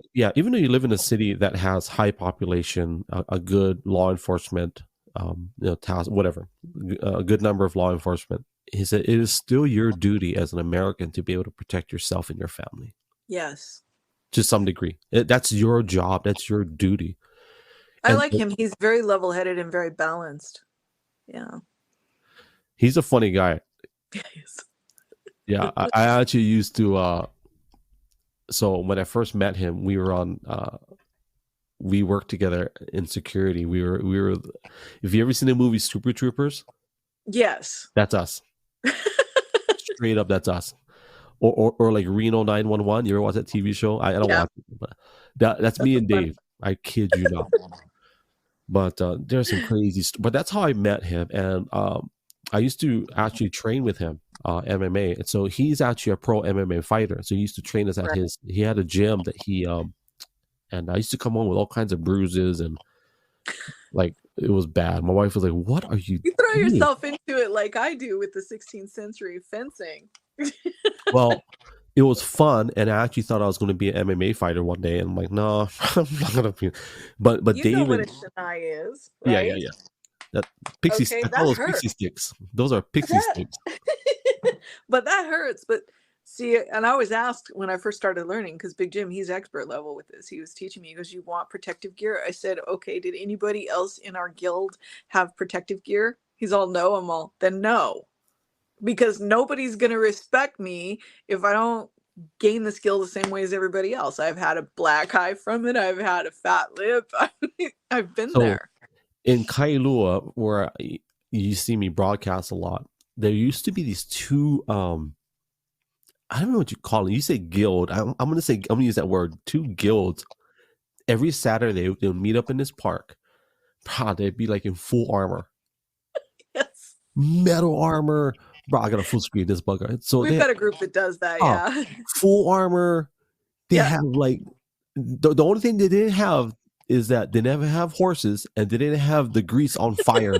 They had everything else, but they had the fake castles, everything. But it would like they'd be like charge, and they would run towards each other, and like they fight in the middle of a park with Yes. real metal. I'm like, bro, these guys is retardedly crazy, bro. Somebody gonna die. But I was like, there are people that legit are into that. I'm like, Yeah. that's Well, intense. that's my Renaissance Fair group, you know. I mean, we do historical reenactment of 16th century German Landsknecht. And I mean, the reality is in that time frame, sure, women had their feminine roles, but if you're talking about an army, the women were quite capable with weaponry and everything else. So, yeah, we get into that. I mean, it's 16th century fencing. It's not like with a foil. It's not pretty and flashy and friendly. It's you're hitting each other with sticks. See, I would be the guy on the wall with the big bucket of grease and light it on fire. That's me. Like, you guys want to fight? Go ahead. I'm gonna throw this grease on you and light it on fire. That's The torch, yeah. okay. We got to get back on top. So we talked about live streaming. What else are we gonna talk about? Well, we kind of touched on the steps to getting to goals, and Yeah, that's yeah. the main thing with what I'm teaching over the next year because it's been very important to me. So that's kind of a big deal because I've seen people talk about this. I've heard people talk about this. It's true that my program, and not I'm not selling a program, but what I'm saying is my routine, what I do for myself, may not be the exact right parameters for somebody else. But the framework, the bones of that is going to be the same. And I talk a lot about getting up early. That was where the first light warrior came from. I get up at least at first light, an hour before sunrise, if not earlier, because in that stillness, in that quiet time, there's a lot more that you can get done. I used to stay up late. It's not a healthy habit, no matter what anybody says. You exhaust yourself. Your body has an algorithm that you have to pay attention to, that you have to honor and respect. And so I realized I'm staying up late because I want that quiet time. What if I just flip this around and go to bed earlier like a normal human being and get up early? Then I got my quiet time, but I started my day productively. I got something done. So if the later part of my day is too busy, there's things that I still accomplished at the start instead of rushing to get it in and then get in bed completely exhausted. So those are the kind of things that I want people to be aware of. It's not just, you should get up early because successful people get up early. It's popular to teach that. But why? That's what people are asking. But why? Say I'm 65 years old and I'm already retired and I've got all of this health stuff I'm managing. What am I worried about with success? See, that doesn't speak to everybody. But my question is always, how well do you want to feel at 60, at 70, at 80? I've gone through major health challenges at 30, at 40, at 50. I kind of would like those later years to be better, to be stronger, to be healthier, instead of reverting back to the massive disability I had and needing someone to take care of me physically again. So yeah, there are benefits to this that would help everyone. It's not about financial success. It's about setting yourself up for personal success, right? There's something beautiful about waking up early Yeah. and getting stuff done before everybody wakes up. Yeah. I It, don't, it yeah. energizing, isn't it? Well, I did the Mark Wahlberg thing for a minute. I don't know if anybody knows what that is. If I can, nah, I won't pull it up. I can't remember. But I don't know if anybody remembers. Mark Wahlberg posted up one of his daily routine things, and it was retardedly crazy. Like, I can't believe somebody would actually do that. But I did it. I tried it. And I'm like, okay, I can't do this longer than 2. Wow, he was up at 3:30, and he would, so from 3:30 to 9 o'clock at night, he had his day all planned out. So Yeah. he wake up at 3 o'clock, do his devotion, journal, eat breakfast. He would go to the gym, go work out by 4:30, come back home, eat another breakfast. He would have a snack. He wrote on snack, like 5:30 snack. Every appointment, every photo shoot, every when he go to the studio, and in between studio and this, he would like snack. Like he Strict. he Very really wrote strict. snack. Yeah. And then he goes cardio at 6 p. Whatever. Take my kids out to eat, whatever, 5 p.m. Whatever. He wrote everything out, and I'm like, Yeah. but he started at 3 o'clock, and he would work out at like 3:30 in the morning. And And I should be up. Really, I aim for getting up about 4 or 5. I didn't do that today because I just needed a little more rest. I was up late. We were both up late. But yeah, it does sometimes. Here's the thing, you're forming habits, right? When you're building a foundation for yourself, you're building that routine, then sometimes you do have to go that rigid and strict and maybe write it down and stick to it. That's the consistency part. I said clarity and consistency. So it's both. And I am now going into that kind of strict format again, just to get myself aligned with what I need to be doing. If I don't do that, then yeah, I can't stay consistent. So yeah, I'm up that early. That's crucial. I've done a lot of those schedules over the years, and I'm like, at the end of the day, I look at my journal or my schedule. I'm like, you loser, you liar! Like, you didn't do half of the stuff you said you was gonna do. And I'm like, okay, tomorrow I'll go do it tomorrow. I had Dimitri teaching me how not to end up doing that. I mean, here's the thing, there were consequences. You can do this for yourself. And that was what he had to teach me because he wasn't going to coach me forever.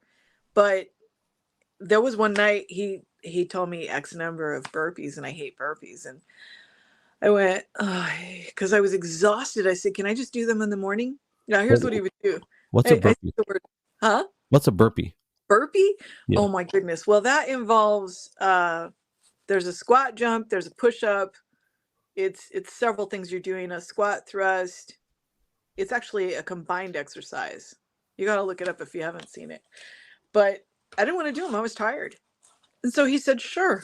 And I went, don't let your guard down around him, because the next thing he said was, but if you do, it's going to be, and it was more, I don't know if he like added on 20, something like that. I went, oh my God. Okay, I'll do them now because I didn't want to do more. Consequences. I started this 100 squats a day challenge again, but I cut it down to 2 weeks for people because I see people dropping out on a month or not wanting to start. So I said, okay, here's what we're going to do this time. And I've already started. But if you want to start on January 1st, fine. I'll go through the 14th. So I'm doing more than 2 weeks. When we get to the end of that 2 weeks, I'm going to pick something else. You can, on your own conscience, switch it or add it. You know I'm going to be adding it because I need to get back to my old routine of workout. But here's the thing. The first day I was going to start, I was tired. I fell asleep. Now I got to make those up. I'm not going to say, okay, I didn't start that day, I'm starting this day. There's 100 that I have to make up now. That's the consequence. Keeps you honest. Where did you squat from?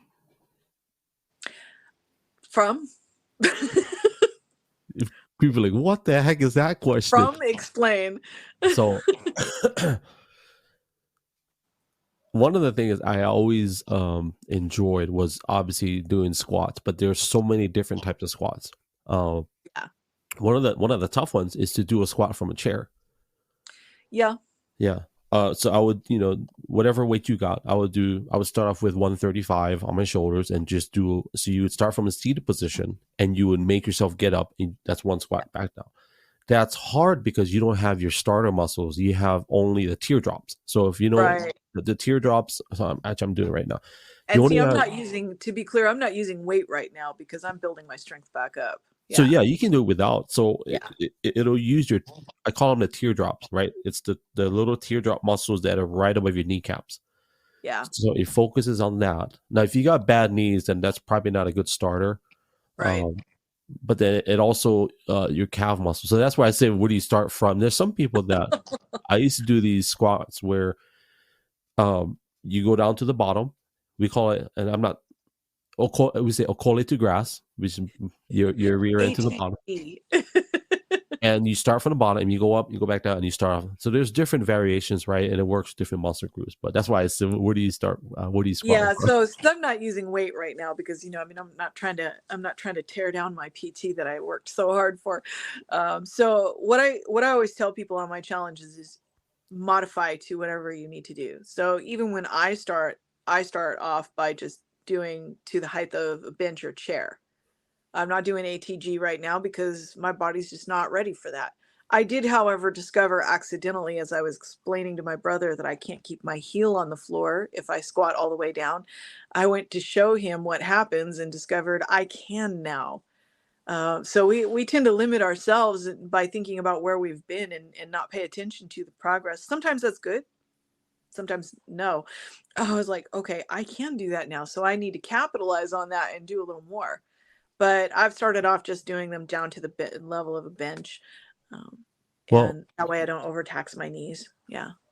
you're not you're not a rice farmer in Cambodia, so Right.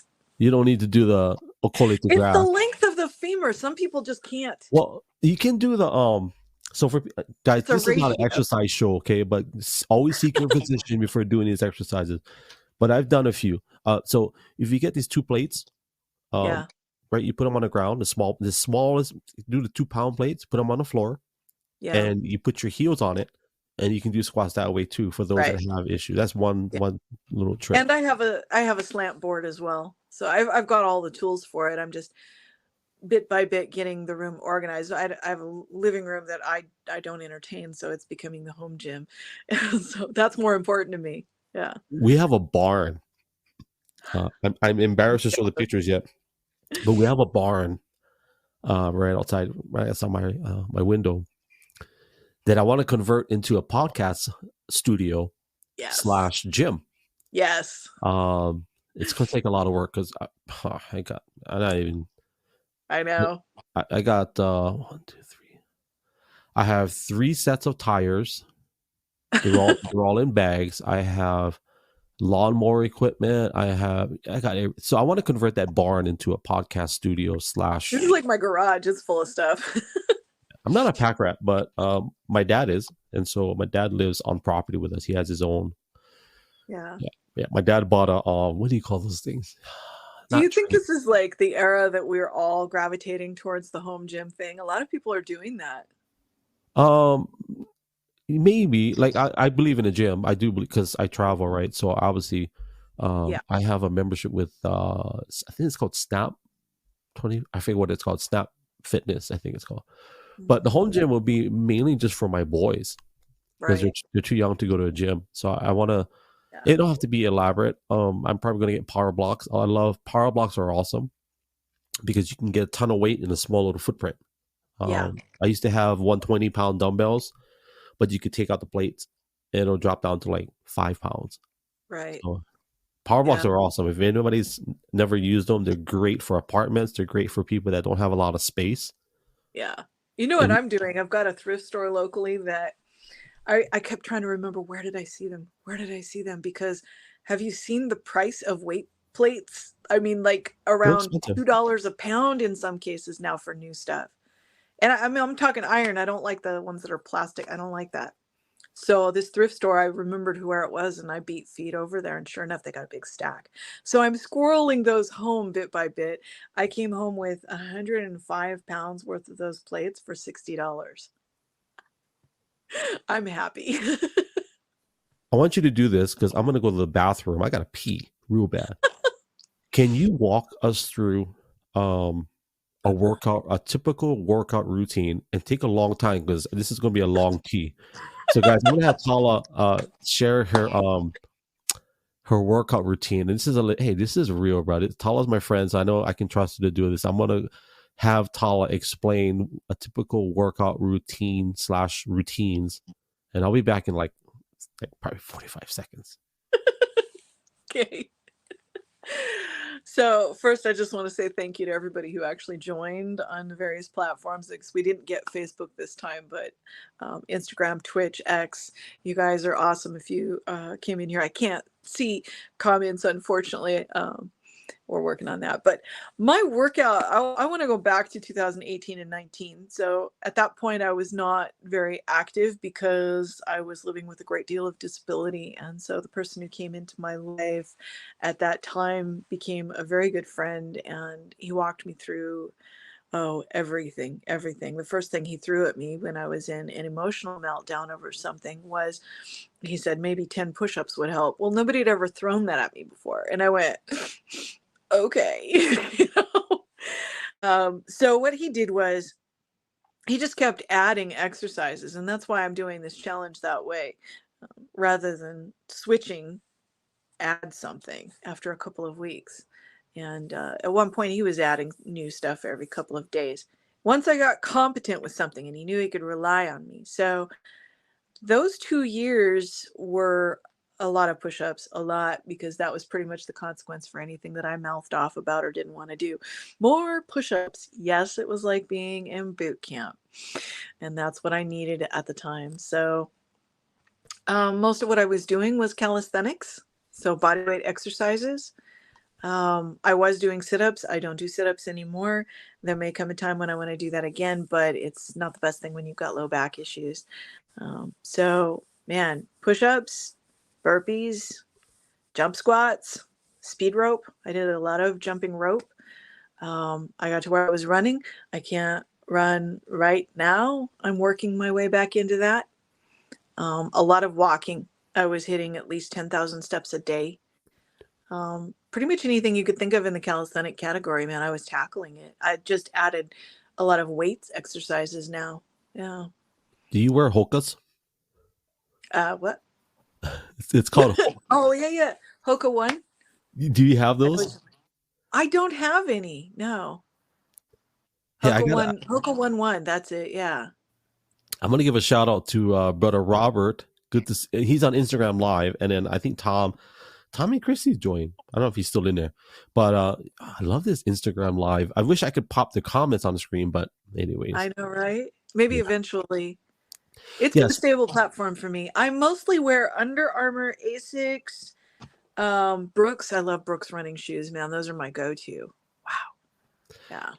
So in high school, when I played varsity basketball and varsity soccer, I was size 9.5.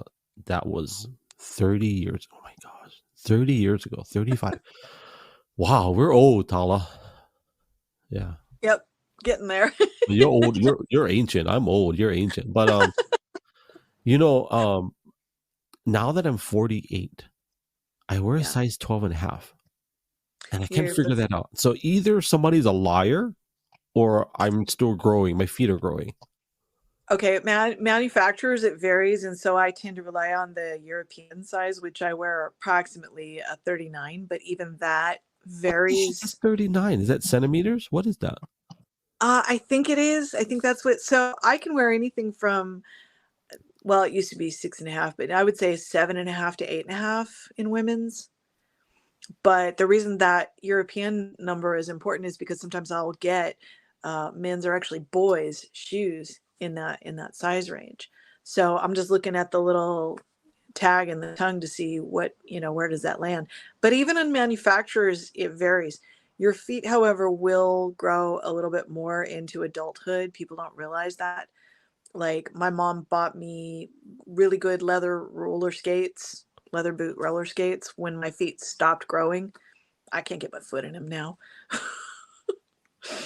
I think either my feet. That was my phone. My phone was like, "Hurry up, shut up!" But We're organic. who's talking? That was my phone. Oh my god, this thing is demonic. Google is the devil. So yeah, either my feet are growing or my feet are getting squished because I wear wide. What do they call it? I'm wide footed because I always wanted Air Jordans when I played varsity basketball. I always wanted Air Jordans, but I could never get my foot into them. I'm Are like they so narrow? Yeah. the Air Jordans are narrow. So So is Solomon, my favorite pair of trail runners.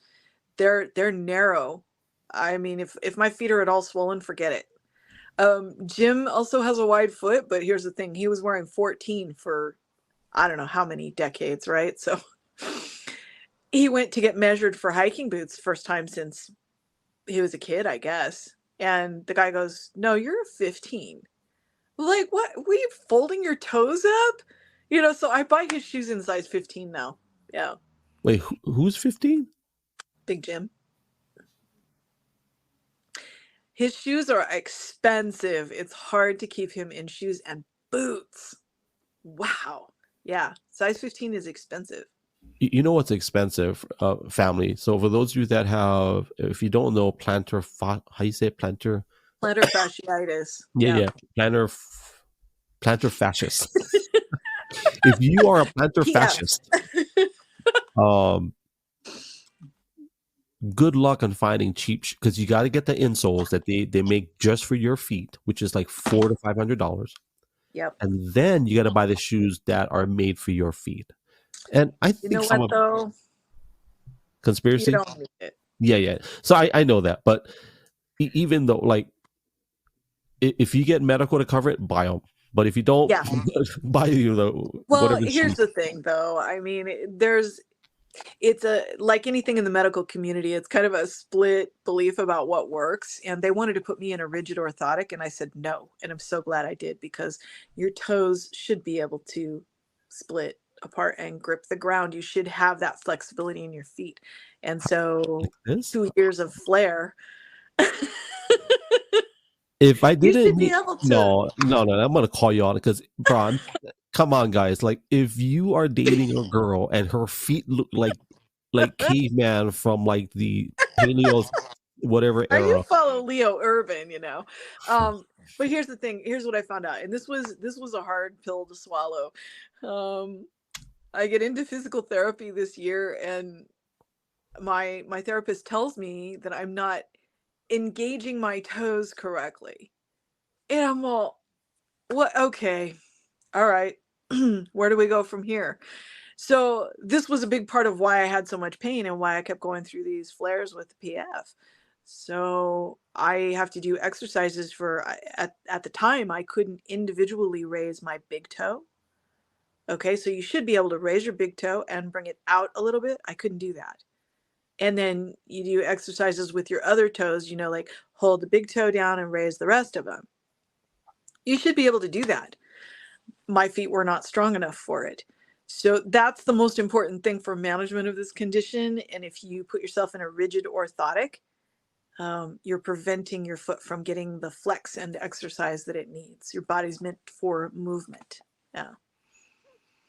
well, this would be our last discussion on footwear and feet, but because it's funny. We're going to get foot trolls. Well, yeah. I think the ugliest feet in history belong to LeBron James. If you guys don't Yeah, believe me, I'm afraid to Google it. all you people out there, to when we're done, go Google LeBron James feet. I swear. But you know what? More power to him because of his ugly feet, he's a billionaire. If I get a weird website, I'm blaming you. Yeah. So let's bring it in for approach to landing. I will say this. We should do a meetup in 2024. Yes. We should do one in LA. Is LA close to you? Well, let's say it this way. My parents are in LA County in the South Bay. That's 70 miles from me. So It's doable. it's like an hour and a half ish. I just want to avoid downtown LA, and trust me, you want to avoid downtown LA too. Well, I don't think we'll do. That's I bad. would like to do Laguna Beach again. Yeah, that's a nice area. That's a nice area. Yeah, I could do that. You know, I'll plan. We'll plan. I want to plan something Yeah. next year. We'll do a meetup in Laguna Beach, Yeah. and we'll do we'll require people to bring their roller skates and their Daisy Duke shorts. Oh my goodness. And you got to bring your 80s boombox on your shoulder. Yeah.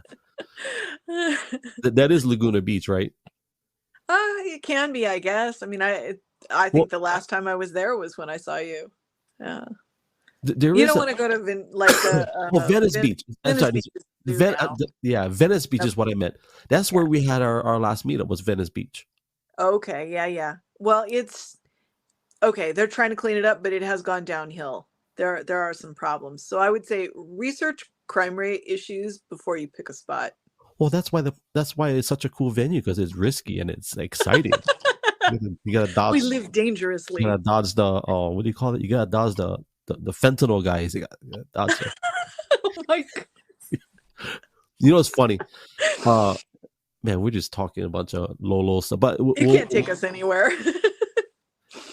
In Portland, they decriminalize drug use and drug possession, with the exception of fentanyl, which is mind-blowing to me. And I understand why they say it works, but it doesn't make sense to me. But yeah. I find that terrifying. Yeah. But you know what it's like. You know, you're on the same coast that I am. It's just the further south you go, the worse it is. Actually, the worst is about halfway between us, I think. Yeah. So next year, which is in a couple of days. Yeah. What is your, I'm going to use some fancy words. What is your designated plan of attack for 2024? Oh, I like that. Because the reason I went with First Light Warrior is because historically, armed forces have used First Light as their point of attack. I don't know if I ever explained that to you before.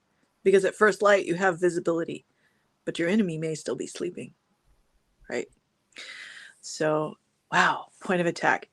You know what?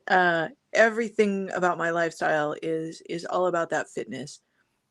And that is not to say that it's exercise. Sure, that's important. If I don't stay in motion, my illness ramps up. So I don't really have a choice.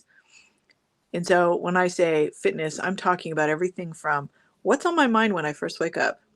Am I going to doom scroll and look for, what's happening in the world? Oh, that's the worst thing. No, the first thing I open is YouTube, because I want to hear what Eddie Pinheiro has to say. I want to hear Coach Payne. I want to hear CT Fletcher. I want to hear ET. I want to hear TD Jakes. That's what I put in my mind first thing.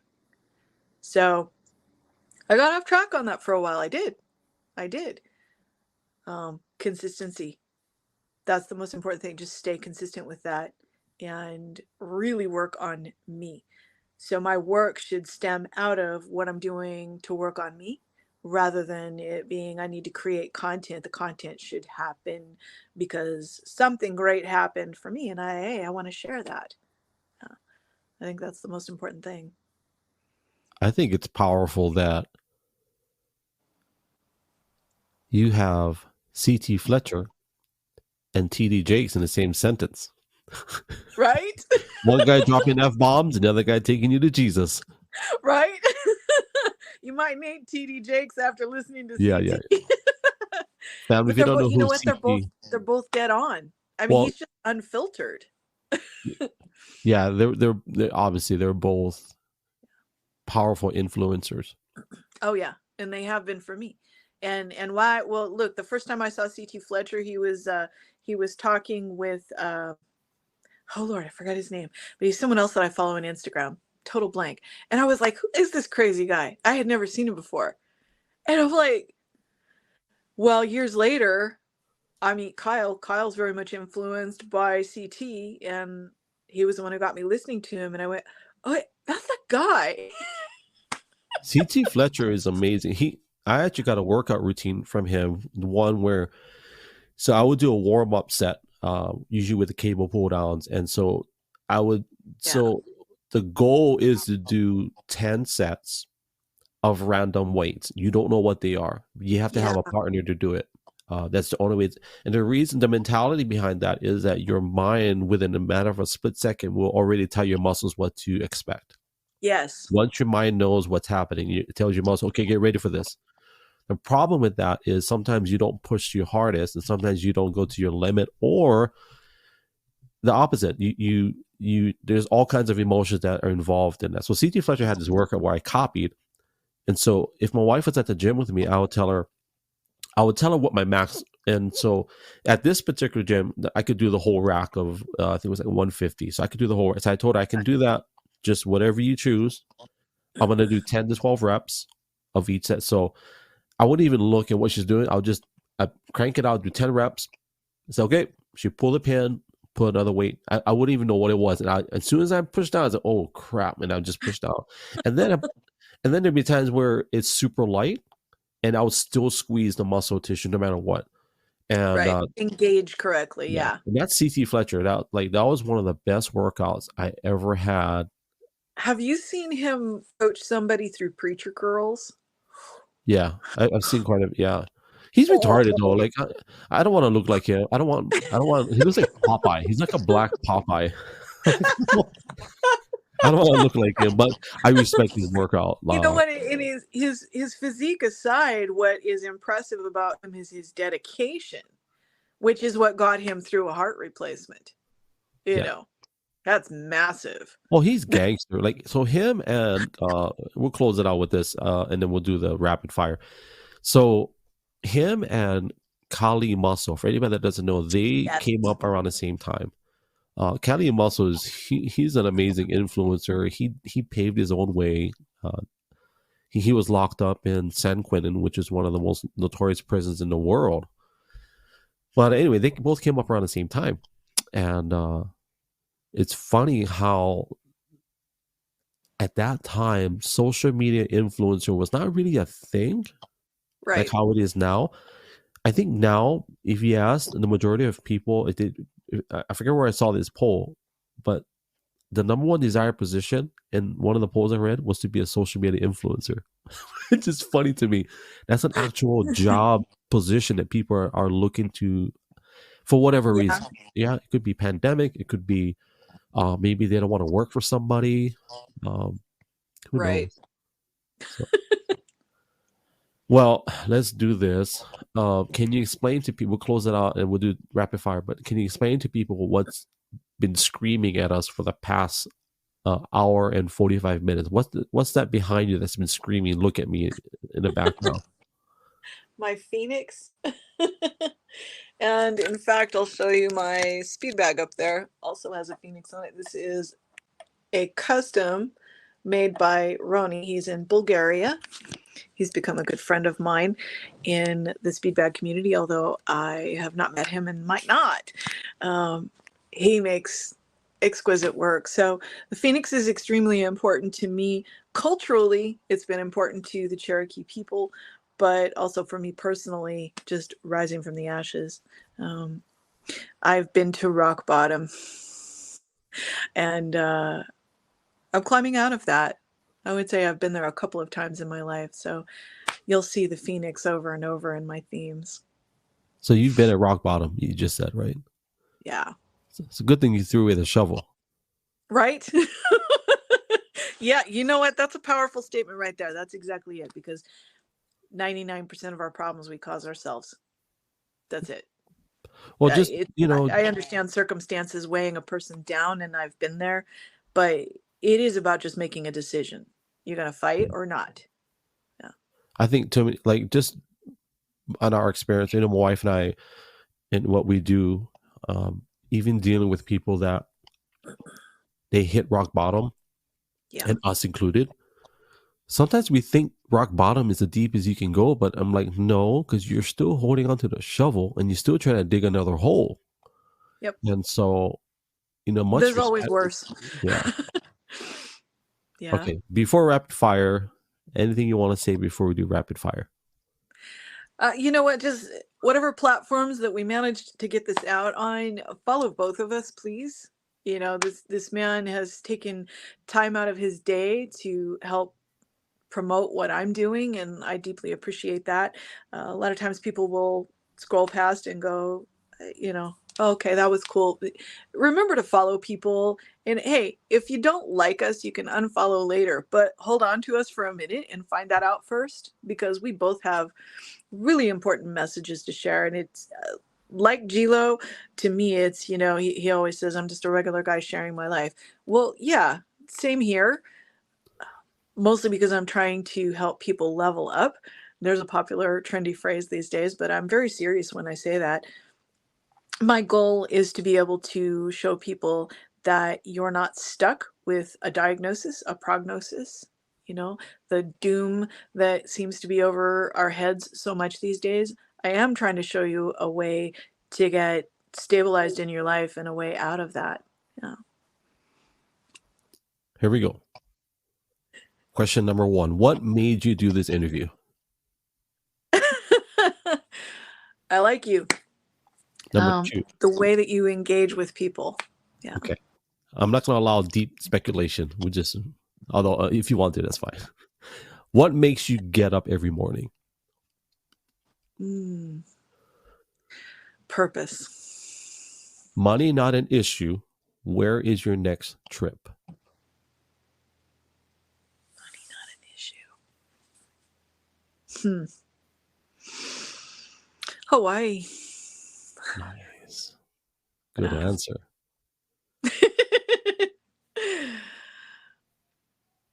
I don't know how to ask this. Okay, I'll skip that question.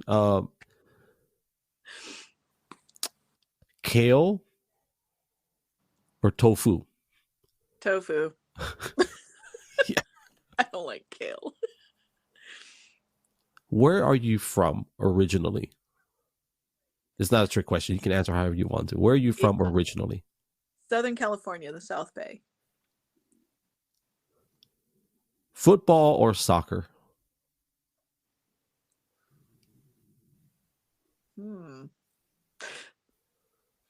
Probably soccer. Speed bag or kettlebells?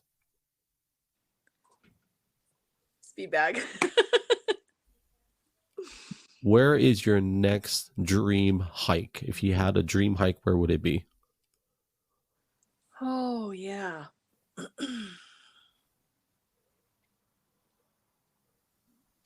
Well, solo through hiking the Trans Catalina Trail. Hopefully this next year. Yeah. How high elevation? Not a lot of elevation, but it's just the distance. It's 3 or 4 days. Yeah. I mean, yeah, there's bigger things that I want to do, but that's the next. Yeah. X spaces or X live streaming?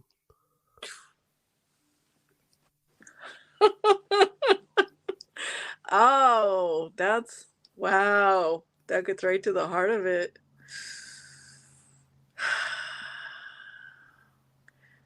Right this moment, spaces. Right this moment. Long term, I love live streaming. Well, I got a little cheat code because you can't. Not fair to make you pick one, but if you had to pick one where you could compromise, I would definitely say live streaming personally, because I can kind of create my own spaces through software. If I wanted to, I could have, I think, 20, 30 people on here right now, but True. it's a lot of work because people are like, how do you click the link? You tap on it. And it's in transition. It's evolving. So yeah. So it leads to the next question. Do you see a future in X live streaming?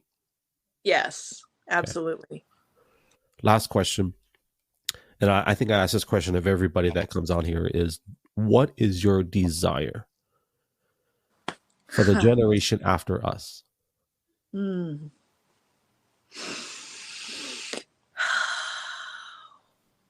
That's my niece, you know? Stability. We are in such an upheaval. Stability. Being able to just have hope for things being at least manageable, if not in control. I mean, the society is overall in such upheaval. I want her to have stability in the future. Yeah. That's a deep question. She's the one in the pictures I seen on your socials. Yeah. Yeah, she's an amazing young lady. She's probably got more self-motivation than I ever had, especially at that age. She has worked and put herself through college. She's a designer. She's very motivated. I mean, she's the reason that I have had times where I was looking for a reason to keep going, and it was like, there's this person, because I don't have children of my own. She's my goddaughter. Yeah. Yeah, she's an amazing young lady and stands out in her generation. Mm-hmm. Well, I always tell people, you don't have to be a organic biological parent to influence the next generation. Right. It's just a privilege for some, and some have different privileges. And I think we all have a responsibility to the next generation. If we don't carry that responsibility, then I think we're short-sighted. Yes. I think we've become so focused on self, and what you're doing with your niece, legit, like legit. And did you hear me tackle that last night about Generation X perpetuating some of these issues? I mean, we have to take some responsibility for that. Yeah, I agree. Yeah. I think with the next generation, whether you're from my fabric, my wife and I, or whatever, like for us, it's something that we have been blessed to be able to steward the next generation. And we just had a cheat code, right? We have kids, so it's kind of a cheat code, right? But it's also a very huge responsibility. But I think even as a quote unquote social media influencers, content creators, if everything is about us or you, then I think I really believe that we've lost sight of what's important. Right. That's why the likes, the numbers, the glamour metrics that you've talked about, that's why that's less important.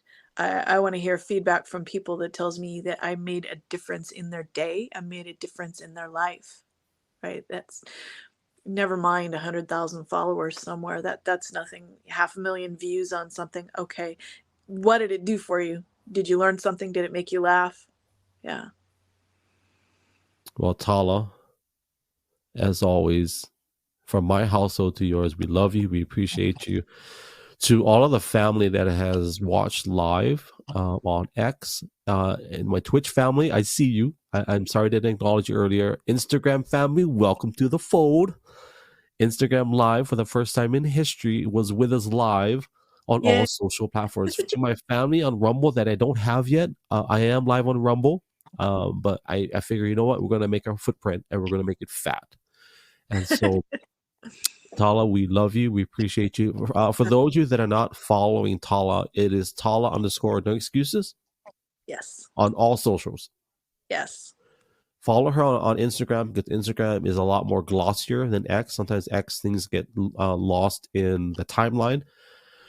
But also just follow her. She's good people. I'm looking forward to doing an organic meetup. For those of you that are in California and you want to meet up with us, we're going to do a organic meetup. I don't have a date or time. My wife is like, wait, what? So, but I'm one state away. Is it one state? Yeah. I'm one state away. So we can wait, figure. You're in Oregon, right? Yeah. Yeah, it's one state. Well, I'm in Oregon. Oregon or Hawaii, it's one state over. So true. It's just the ocean thing. If you guys haven't shared this out, if you haven't followed Tala, make sure you click on that profile, follow her. As I always say, it's been an honor, Tala, to have you. And to all of you that have been with us, we're going to hit 2 hours in 30 seconds. I want to end it right at 2 hours. This is awesome. Love it. Don't forget, 5 and 7 Tactical Solutions. They brought this podcast to you. 5 and 7 Tactical Solutions, LLC.com. Be sure to click on their website. If that's something that interests you, be sure to reach out to them. If you want to purchase any type of training, be sure to put in GLOW808 and you get $25 off any training package that you choose. Okay, I'm done with that. Tala, love you. Family, thank you for your time. Thank you for your hearts, all your data. For those of you that don't have unlimited data like me and Tala, because we're special, thank you for clicking on this broadcast. We love you, all of my family, on all socials. Until next time, as I always say,